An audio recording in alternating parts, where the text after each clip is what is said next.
Welcome everyone to the upcoming conversation. We'll get to that in just a few moments, but it looks like everything is good and functioning, so we can dispense with all of our early banter. But we are going to be continuing our conversation about the work of preaching. We mentioned last week that one of the things we intended to follow up on in regards to figuring out the core questions you want to answer when you present a message, when you get ready to speak, that there's an equally important side-by-side idea, and that is the passion for the work. And so in a little bit, we'll talk about that. But before we do that, as Terry is staring very intently at his computer, typing in really important notes and things that he's going to talk about today, how are you doing? Or he's just updating social media. It could be either one of those things. Who knows? That's possible. I'm doing good. I'm doing good. How are you doing? I'm doing all right. All things considered, the 2020 is flat out strange, and it will continue to be strange until whatever it is going on in today's strange land that we live in de-stranges itself. Just giant messes across the board. But I'm good. I think all in all, there's a lot of wonderful, hopeful things that take place in my small little world here in Georgia, and also in the bigger scope of things too. Well, good. I was in your small little world not too long ago. Right. We kept Not that we saw each other. Yeah, we kept distanced. socially distanced by about like 10 miles, I think, but that's... That was the closest. I felt the little tremor in the force when you got that close. I think, like, wait a minute. Yeah. I hear the voice of an entire planet dying. Oh, no, it's just Terry. The worst part about it was I got no offer of any freshly smoked meat being that close. It was just, it was a big disappointment. And hey, you could have had our dinner that friendship was on night. the verge. Look, I'm just going to tell you, when you send me pictures of zucchini boats, I'm out. Like, that's not going to happen. And our friendship was on the verge of disaster because of your failure to do the work. We were doing a different kind of work. We're trying to, balance out our diet and be healthy in our choices. Yeah, that's what I'm trying to do too. No official question today. We're just hassling each other. Yeah. But we're passionate about that. A very important subject to both of us. We're passionate about that. It's all good. It brings me good joy to engage. It brings in me witty joy banter. too. Not as much joy as a freshly smoked brisket would have brought to me, like, Saturday afternoon for lunch. But it still brings me great joy. Yeah. With that, let's go ahead and get into the heart of the matter. The clock has clicked over, and it's time for us to dig into the conversation. I didn't even know there was a clock. That's great. Top of the hour, man. Top of the hour. There's always a Top clock. of the hour. Yeah, always a clock. And whether you choose to participate in the clock or acknowledge the clock is 100% up to you, but there is one. Kind of like Well, when we've you're all preaching. been around guys, especially preachers, who never acknowledge the clock. Let's be honest. So, kind of that extension of our conversation, we talked last week about crafting a message with intent and purpose. Thinking through goals, understanding audience, and having a conversation in a way, whether it's a truly structured polemetic, a sermon where you're doing it that way, whether you reimagine your lesson concept and think about it as a conversation, or if you try to spread the gap between the two, you still have a couple of things you're trying to accomplish, figuring out where you are, where you want to go, what kind of biblical principles you're going to pull into the table to make all of the applications necessary, etc. That's very academic.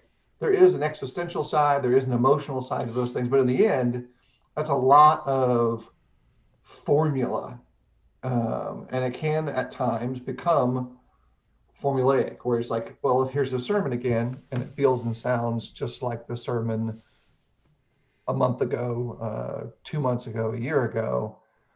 And I think there's a really important zeal component or passion component that drives the work. And that's different, by the way, at least as I see it, than a person's personality a person's engagement with the audience, the tools that they choose. You can be a very even introverted person who's highly passionate if you're going to use some of these various personality descriptors. And so getting right to, before we get to our two really exciting breakouts, um, when you think about passion and preaching, Terry, what is the first thing that comes to mind for you? And passion for the work. Well, let me start off this because I think it's interesting. Like, I think that everybody's first response to this would be, "Well, you guys are preachers of the gospel. How could you not be passionate about that?" And my answer would be simple: the same reason that you're not passionate about listening to every sermon that you've ever listened to. I mean, we've all had those moments where we've been listening to something and it just didn't click for us, or maybe we're distracted by a host of other things and it just and let's be honest, I mean, as a listener, sometimes it's other places you just want to be, and so you don't have passion about listening to the sermon. Or maybe the sermon doesn't do a good job evoking passion in you, and that's what you're expecting. The same reasons that you could lack passion are the same reasons that we could lack passion.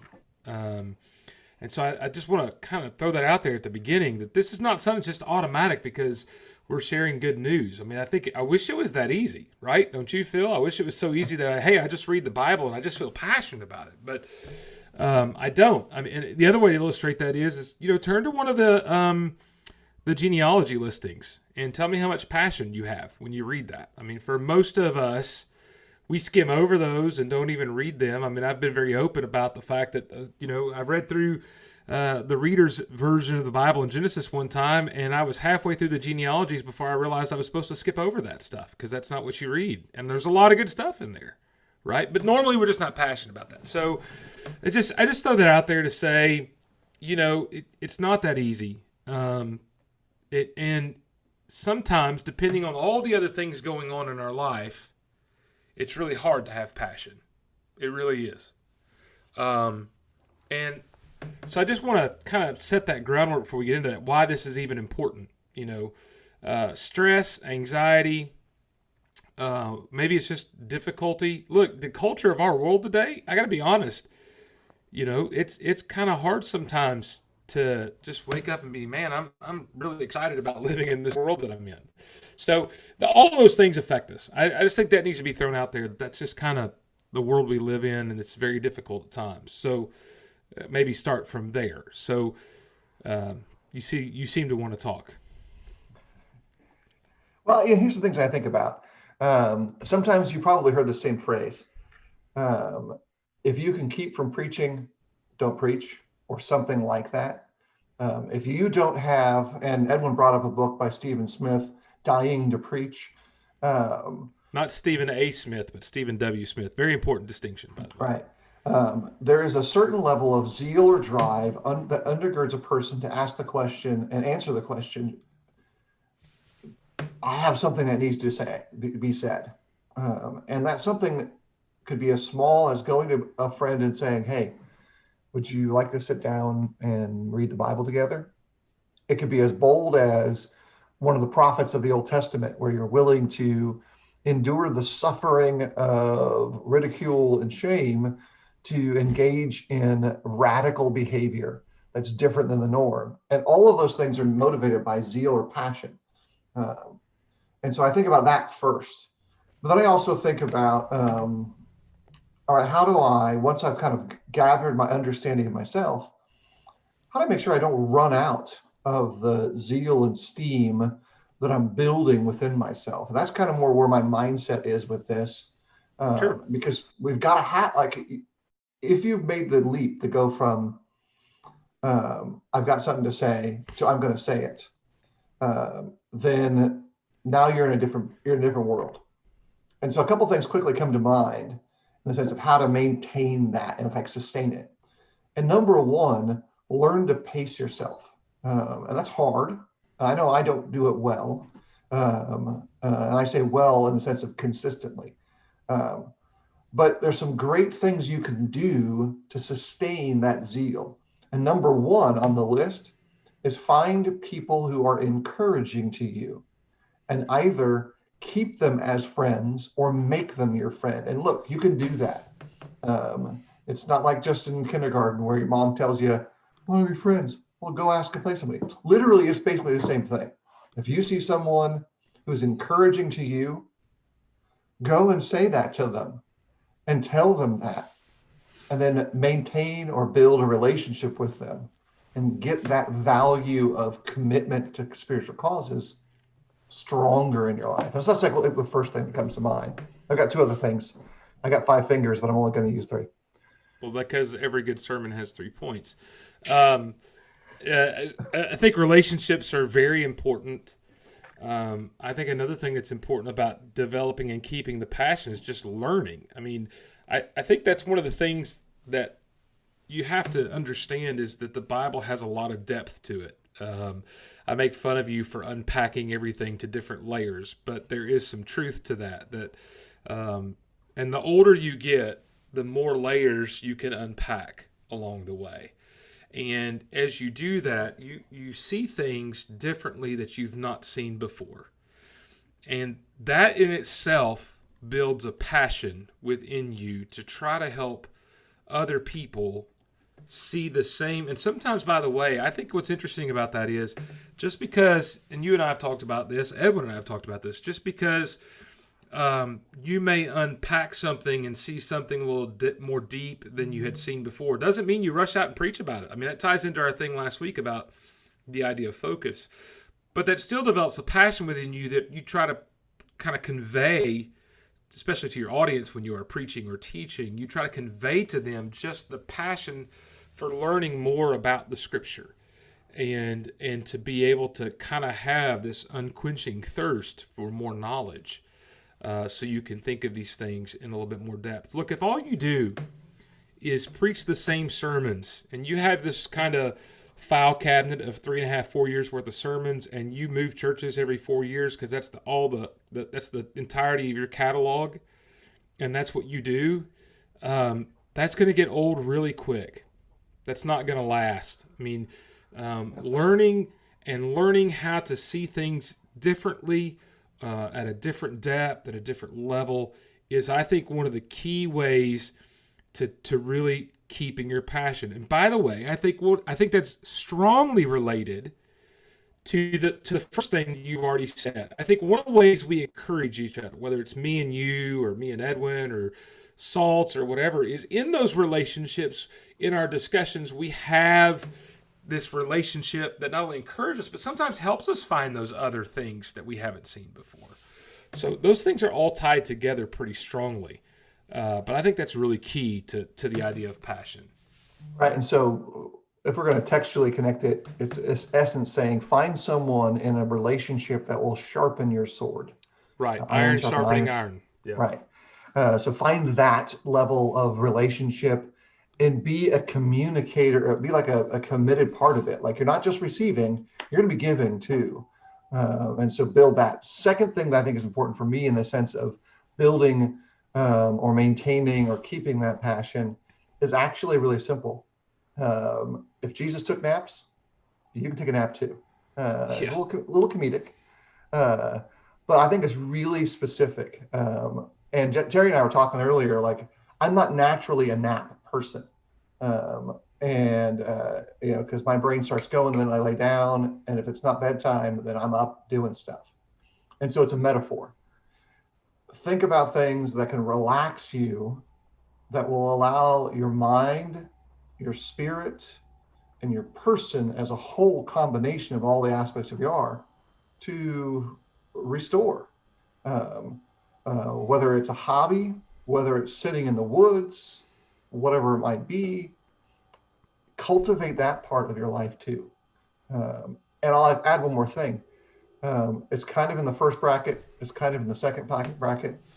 Go to a space where you're not the guy, where the pressure is not on you, where the responsibilities are not on you, so that you can be encouraged by something else, physically, spiritually, emotionally. I think that's another thing.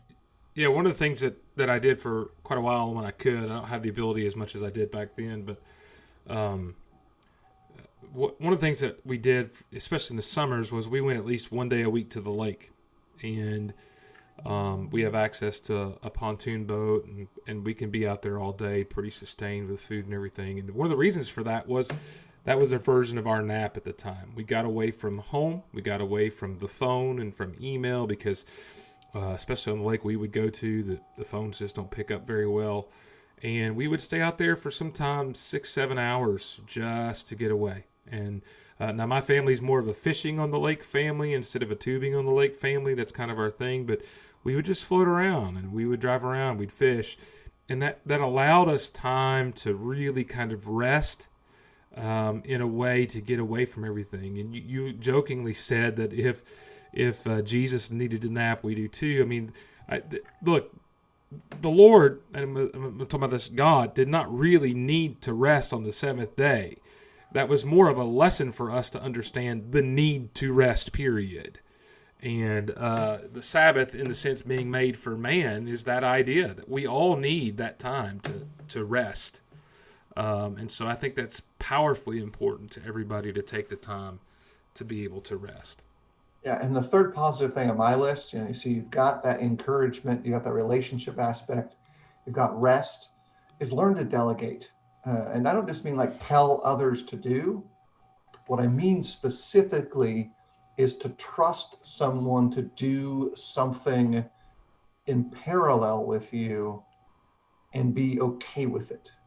Most preachers I met that are really driven to do it well, there is some part of our makeup that struggles if the thing done in parallel to us isn't done to the perception of our high standard.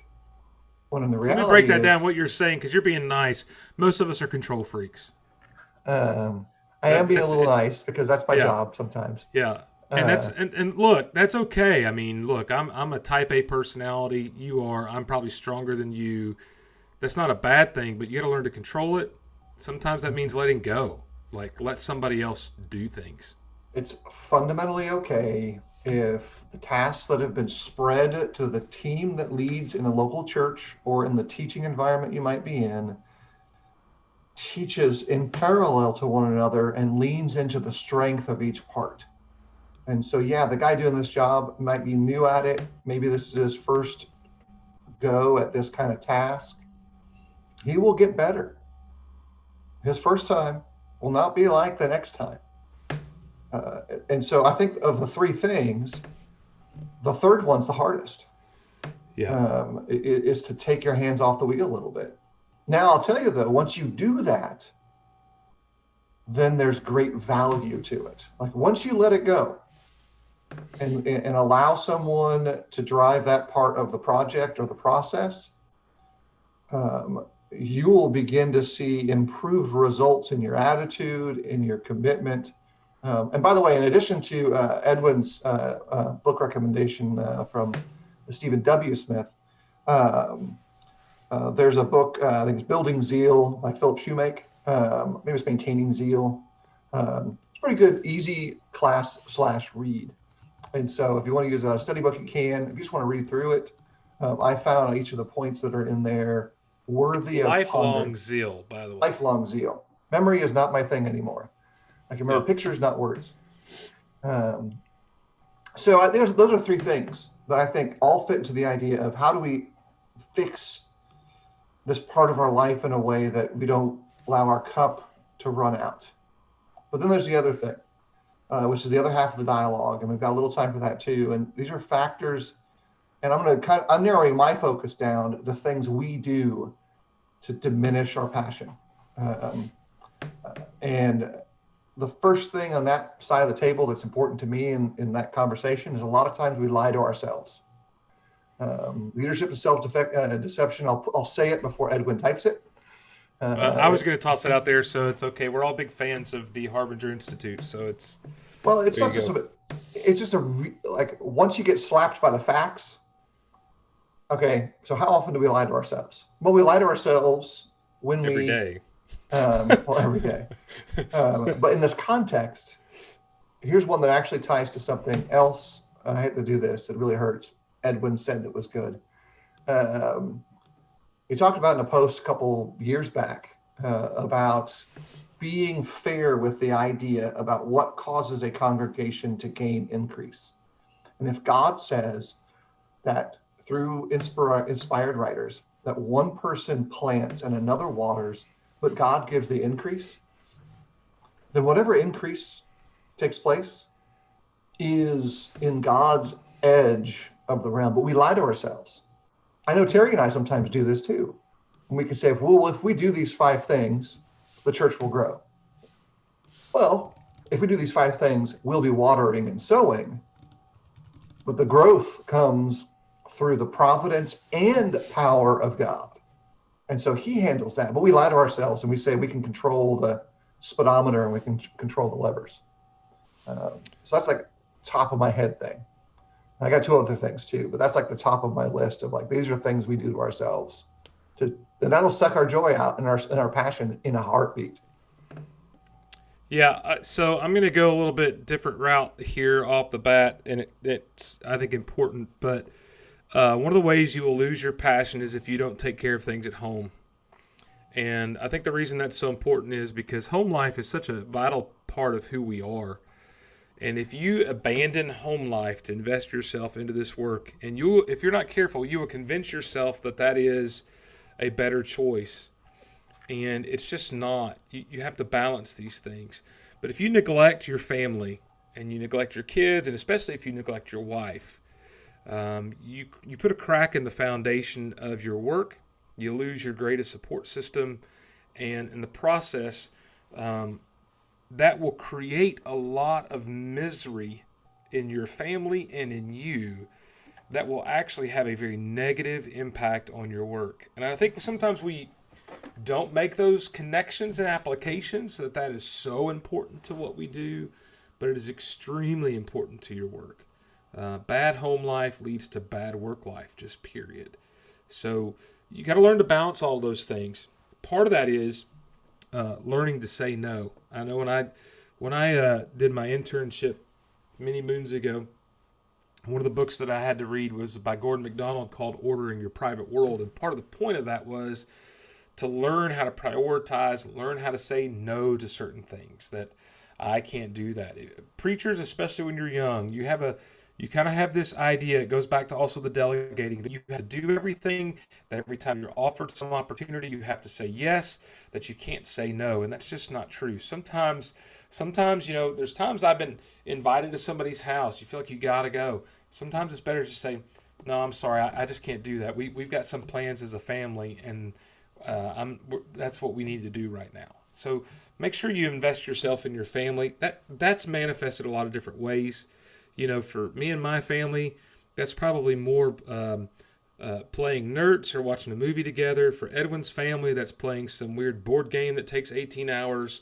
For Phil, it involves canoe, waters, and hiking. That's it. But we all find a way to spend time with our family, to invest in them. That's a huge part of, I think, keeping and not losing your passion. I'm going to go down a little side tangent, but after Terry has just talked about the value of making sure you go to the amusement parks with your family and your spouse particularly,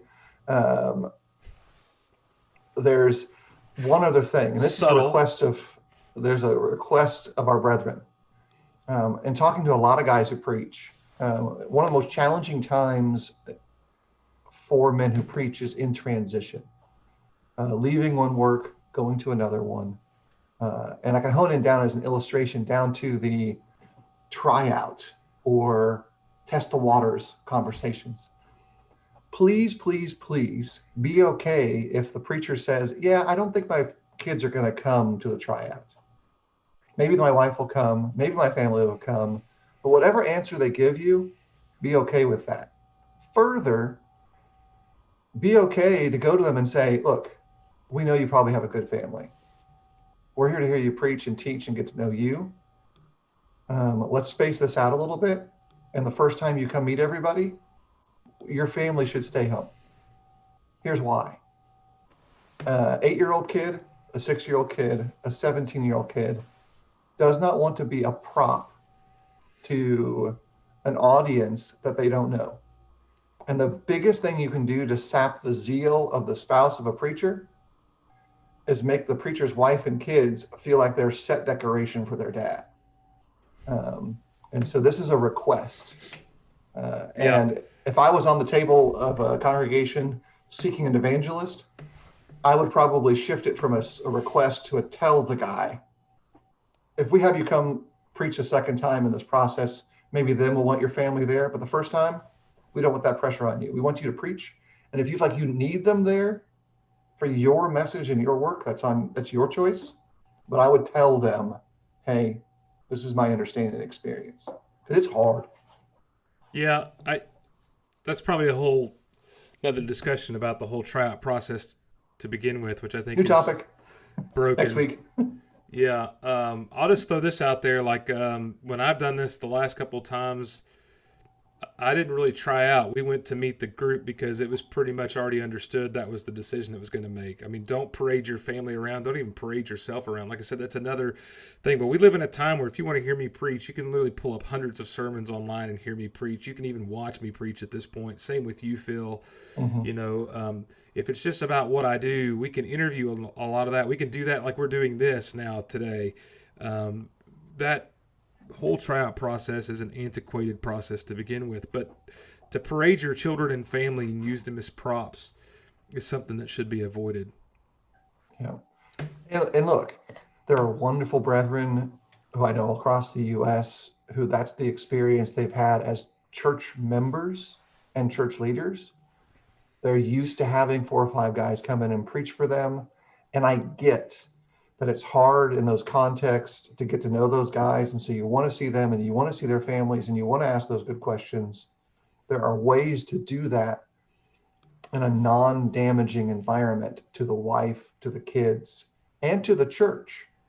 Because here's the last part of it, the zeal component. When the decision is made by leadership in whatever capacity that is in that context, and it's not the guy that they wanted of all the guys they looked at, it can have an unintended negative impact in the faith, zeal, spiritual focus of some of those families too. And so you're not just doing it to protect the preacher's zeal and passion, you're doing it because it's best for the flock. And that kind of ebb and flow, pull and tug stuff that happens in the preacher parade is a dangerous thing. Not that I'm passionate Yeah. about that. Here's the problem with the preacher parade. It's Survivor Island for preachers, and somebody's going to get to be there standing last, and you're voting everybody else off. And what does that do to the person that didn't make it? You know, when you have this competition set up, that's a way that some people, and I know, by the way, I know of cases, multiple cases, where that practice and men who've preached being kind of paraded through and always being the bridesmaid and never the bride is exactly why they stopped preaching. Right. Exactly why they've lost their passion. I need to specifically respond to Sherlock Holmes' comment right here. He says, unless your wife is the best thing about you, like mine was. And I'll just say, of all the men that I know, that's true That's for true all of about us. Shane. No, it's true for all of us. Yeah, yeah, absolutely. Very much the most effective, dynamic, and wonderful preachers I know, their spouses are amazing humans. Yeah. In part because they put up with amazing, effective knuckleheads who preach. And And they because they suffer. put up with being married to people who preach and how, what all the baggage comes along with that, which we've talked about before. Right. Um, I guess maybe next week or the week after, Terry and I will explore the box of preacher parades or something like that. I don't know. We've done it before. Maybe it's time to revisit a different edge of it. Well, it's almost the first of the year, which means hiring season will be upon us soon. Right. So maybe that's Um, the next step.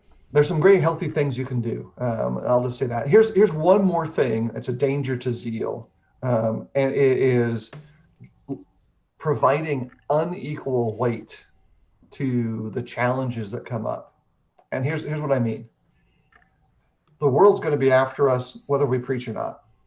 And I see the world as a general illustration of the devil and his minions and all of that, the entire basket of spiritual rebellion that's in the heavenly realm that pours out into the seen or earthly realm. That's against us already. Don't give that as much weight as we sometimes do. And understand this, that weight of attack that comes through there isn't just going to be hand delivered by people who you know are not in tune with God. It is going to be hand delivered at times by people who you believe are sharing the same spiritual plans that you have. Don't give that the weight in your life that we sometimes give it. Second component of the same thing, allow the things that are definitely, and I'll use this very generically, God things, Jesus things, to weigh down the scales in your life. To let them be the things that push the accelerator. And I think there's deep value to the general tenor and tone of Paul's admonition to dwell on things that are good.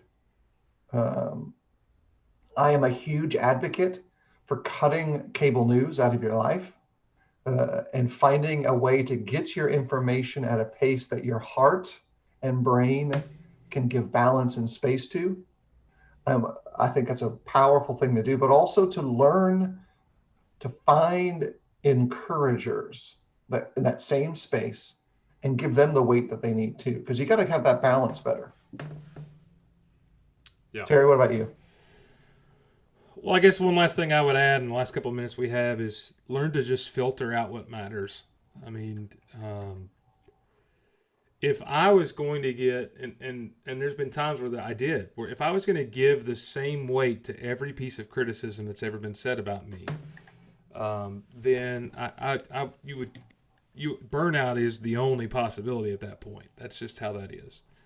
You got to learn when to just go, okay, I can't make everybody happy, and you got to learn to go, okay, that's something I need to change, and that's just a filtration process that by the way, requires a lot of discernment and a lot of wisdom. And the scriptures tell us that if we're lacking in that area, to pray, and it will be given to us. And so when you have one of those situations and you don't know, you need to pray about it. And you might seek even the advice of those encouragers you surrounded yourself with and ask them how to receive those things. But you have to learn, you cannot give weight to every moment of criticism. And I just think that's important because here's the thing: it's a public role job, and anytime you do any job in the public role, you're going to receive criticism. Period. Yep. It's just part of the job. Just some general tips for today. I realize that we're covering a vast subject in a very small basket. And if you got extra questions, we'd be happy to entertain those about this matter, stuff we talked about last week. If you got suggestions of things that you would like to see us discuss, we'd be happy to do that. If you want to try to bully your way into a guest slot, give it a go. If you got something good to say, we'll probably say, come on. We really appreciate everyone listening today. And Terry, last around the horn things, projects you're looking forward to our standard rigmarole.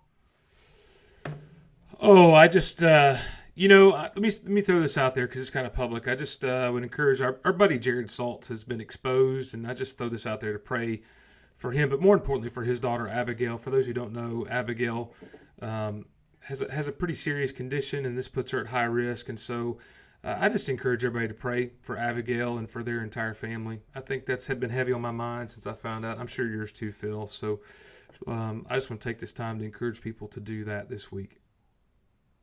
Yeah, I would say no matter where you live, the public schools, the colleges, the private schools who are doing in-person education are probably experiencing a rise in cases. University of Alabama has over 550 in its student population.